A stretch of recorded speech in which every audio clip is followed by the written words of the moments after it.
सरकार ने कुछ सोचा ही नहीं है मणिपुर के बारे में। मणिपुर के बारे में तो ये चर्चा तक सदन में करने के लिए तैयार। प्रधानमंत्री जी सही में इंसानियत रखते तो आज मन की बात करने के बजाय वो खुद मणिपुर में होते। मेरा माटी मेरा देश, क्या मणिपुर मेरा माटी नहीं है? मणिपुर मेरा देश नहीं है। मनोज तिवारी जी थोड़ा सा नौटंकी खुद बंद करें और देश की जो सच्चाई और वास्तविकता के लिए अपने आँख खोलें। इतना चाटुकारी में इतना ये अपना वो ईमान और अपना कॉन्शियंस को ना दफनाएं। अनुराग ठाकुर जी ने अपना मानसिक संतुलन खो बैठा है। मणिपुर को किसी भी और प्रदेश के साथ अब तुलना करना बीजेपी की इनह्यूमैनिटी दिखा रहा है। डिलीवरी और खुद उठ के चलने में के दौरान सिर्फ 5 मिनट का उनको एक ब्रेक मिला। मणिपुर के मुद्दे को सीरियसली नहीं लिया जा रहा है। नमस्कार, मैं सीएल भारद्वाज, निर्विक टीवी देख रहे हैं आप। इस समय मेरे साथ अभी महिला कांग्रेस अध्यक्ष नीरा डिसूजा जी मौजूद हैं। नीरा जी, आप इस समय मणिपुर के दौरे से आई हैं, तो सबसे पहला सवाल कि वहाँ के हालात क्या है, वहाँ के लोग इस समय किस हाल में हैं? अभी वहाँ का हालत जो है वो बयान करना बहुत मुश्किल है, क्योंकि शायद ही देश के इतिहास में ऐसे सिचुएशंस देखने को मिला, ऐसे हालात देखने के लिए मिला है। और मणिपुर को जिस तरीके से ट्रीट कर रहे हैं केंद्र सरकार, जिस तरीके से दोनों प्रदेश का सरकार और केंद्र सरकार गंभीरता नहीं रख रहे हैं मणिपुर के मुद्दे पे, मणिपुर के मुद्दे को सीरियसली नहीं लिया जा रहा है यकीनन मणिपुर के लोगों के लिए। और वक्त के साथ मैं ये कह रही हूँ कि ऐसा ना हो कि नॉर्थ ईस्ट में भी बाकी भी प्रदेशों में तकलीफ हो। आपने अभी मणिपुर से आने के बाद ट्विटर पे आपने एक फोटो साझा करी है जिसमें आपने नवजात शिशु को आपने गोदी में ले रखा है। महिला प्रसव के दौरान काफी कठिनाइयां तकलीफ होती हैं, तो क्या उसको लेके वहाँ कुछ एम्बुलेंस के या किसी और तौर तरीके के इंतजाम मौजूद रहे थे? बिल्कुल नहीं। जो वहाँ के लोकल्स ने बताया, जिस तरीके से उस बेटी ने अपने बच्चे को जन्म दिया, एक नॉर्मल डिलीवरी हुआ, पर जो बाकी महिलाएं थे उन्होंने डिलीवरी किया खुद ब्लेड से। जो माँ और बच्चे को सेपरेट करते वो कॉर्ड ब्लेड से काटा गया और उनके पास कोई सुविधाएं नहीं थे वो। और उसके बाद तुरंत जैसे डिलीवरी हुआ वो बेटी को दौड़ना पड़ा, भागना पड़ा कहीं पे रिलीफ कैंप की ओर। तो वो बेटी बता रही थी कि डिलीवरी और खुद उठ के चलने में के दौरान सिर्फ 5 मिनट का उनको एक ब्रेक मिला। और क्योंकि बाकी भी महिलाएं जो थे साथ में, लोग जो थे साथ में, उनको भी ये डर सता रहा था कि कहीं वक्त ना लगे वहाँ पे पहुँचने में। कई लोगों ने उनको उठाने की कोशिश की, साथ ही साथ लोगों का सामान, साथ ही साथ बच्चा। देखिए जिस तरीके से उन्होंने बताया उस पूरे दृश्य के बारे में, तो हम आज़ाद भारत में जी रहे हैं और आज़ाद भारत में भी ऐसा समय देखने में मिलेगा ये सोचा नहीं था। काफी भयानक मंजर रहा था। लेकिन आप मणिपुर गई थी, तो क्या आपने वहाँ की जो पीड़िता थी उसके परिवार से कुछ वार्तालाप या मिलने की कोशिश करी? अगर आप मिली भी हैं तो क्या बातचीत हुई आपकी? देखिए इस दौरान मैं कई पीड़ितों से मिली हूँ। मैं उस 80 साल की जो फ्रीडम फाइटर की जिसको जलाया गया था उसकी बहन को और उसके बहन के बेटे को, जो 1 ही साल पहले आर्मी से रिटायर होके वापस घर आए, तो वो बता रहा था कि उनका जो परिवार था वो देश की आज़ादी में योगदान दिया और उसने देश, वो कारगिल के जंग में और कई जगह पे बॉर्डर्स पे रहे हैं और वो अपना खुद का घर बचा नहीं पाए। तो कहीं ना कहीं लोगों के मन में एक हेल्पलेसनेस, कि वो हेल्पलेस थे। वो सब चाहते थे कि ऐसा कुछ ना हो। जिस तरीके से वो सब रिलीफ कैंप्स में रह रहे थे, उनकी भी माताजी करीबन 82 इयर्स की थी, उनको लेके वो आज के तारीख में रिलीफ कैंप में रह रहे हैं। उनको ये नहीं पता उनके जो बेटा है और बाकी बच्चे दूसरे रिलीफ कैंप में। मैं आपको ये बता रही हूँ कि परिवार भी बिखरे हैं।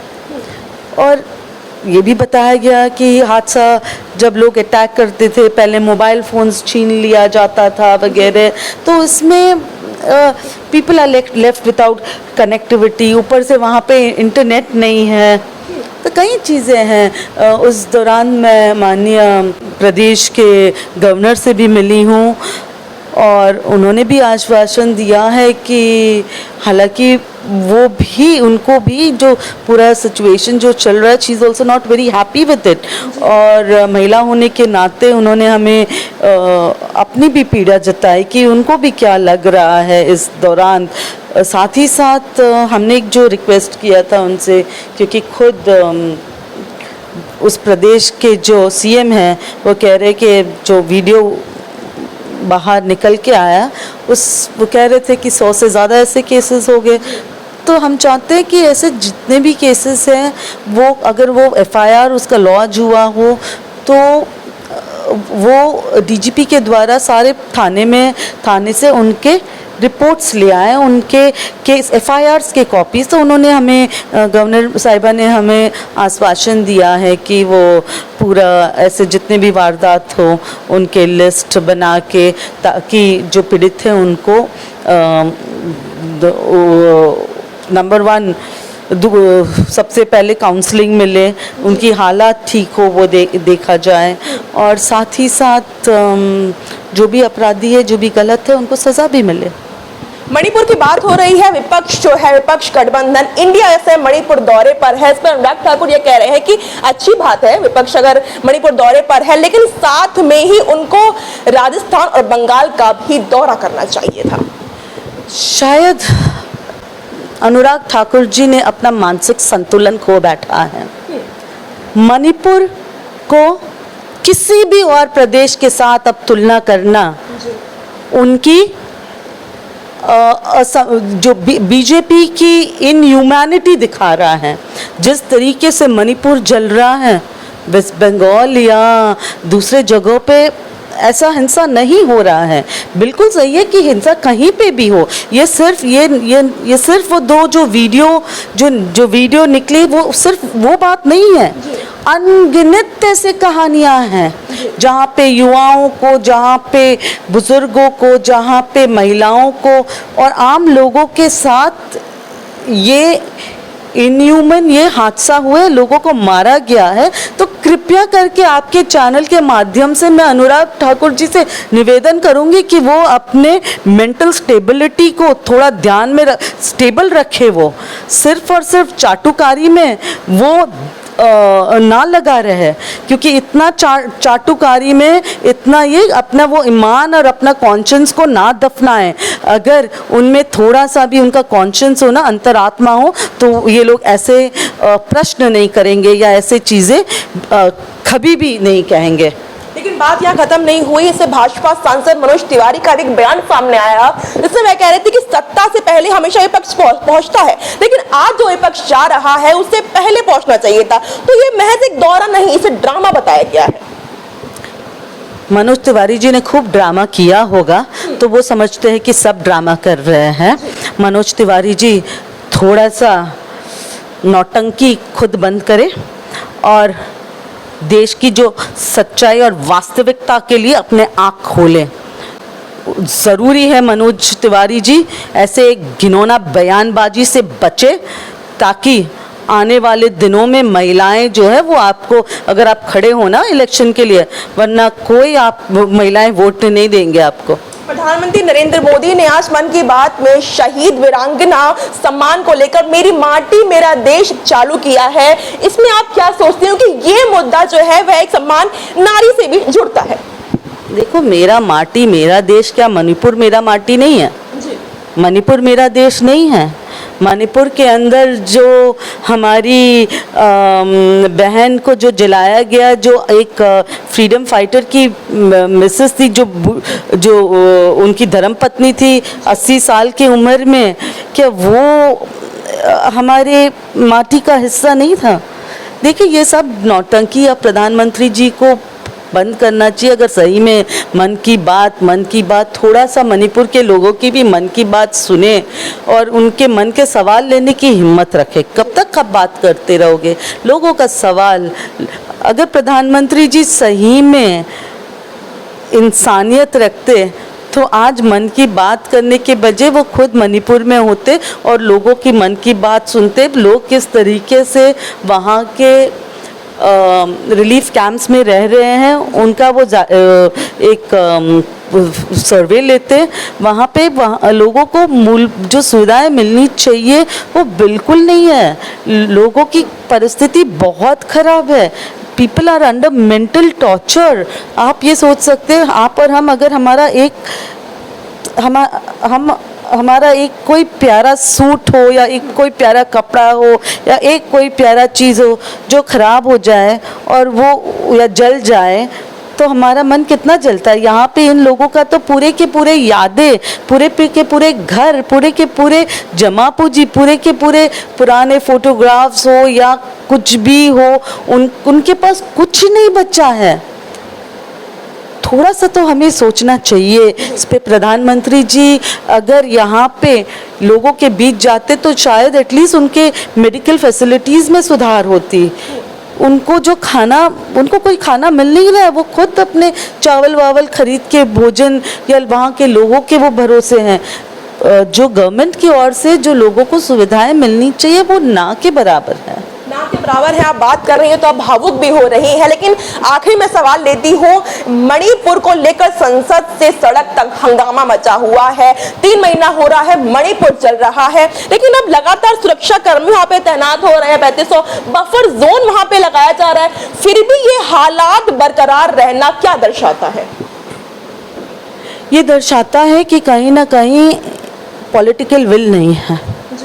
ये दर्शाता है कि कहीं ना कहीं मैं सवाल करती हूँ इन लोगों से कि इतने बड़ी तादाद में कैसे आम लोगों के हाथ में हथियार है। हम भी तो देश के सिटीजन्स हैं। आपके और हमारे हाथ में अगर हथियार हो तो उसे क्या कहेंगे? इलीगल। हाँ, वहाँ के लोगों के हाथ में इतने हथियार कैसे? ये जवाब सरकार को देनी होगी।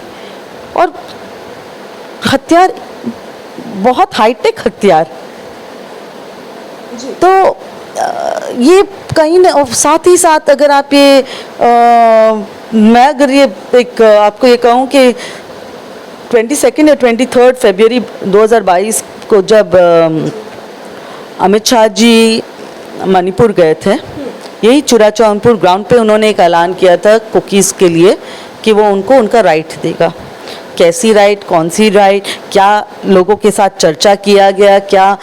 और उसके बाद चुनावी खेल के हिसाब से उनका जो कुकी नेशनल ऑर्गेनाइजेशन ने एक रिलीज़ भी किया था कि सभी को मिलके भाजपा को वोट देना चाहिए, क्योंकि उनके बीच और सेंट्रल गवर्नमेंट के बीच कोई बातचीत हुई है जिसमें उन्होंने अमित शाह जी का नाम भी लिखा है उस चिट्ठी में।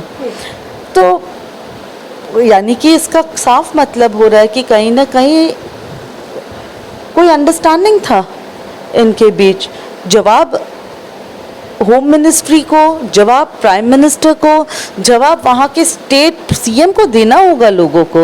और वक्त है कि सीएम टोटली फेल हो चुका है वहाँ पे लॉ एंड ऑर्डर मेंटेन करने के लिए। सीएम को तुरंत रिप्लेस किया जाना चाहिए। और मैं समझती हूँ कि वहाँ पे शांति लाने के लिए सबसे पहले ज़रूरी है डिसआर्मामेंट की, यानी कि जो हथियार है उनको सरेंडर करवाने के लिए। इसमें गवर्नमेंट का क्या पॉलिसीज़ है, क्या सोच है? सरकार ने कुछ सोचा ही नहीं है मणिपुर के बारे में। मणिपुर के बारे में तो ये चर्चा तक सदन में करने के लिए तैयार बहुत मुश्किल से हुए हैं।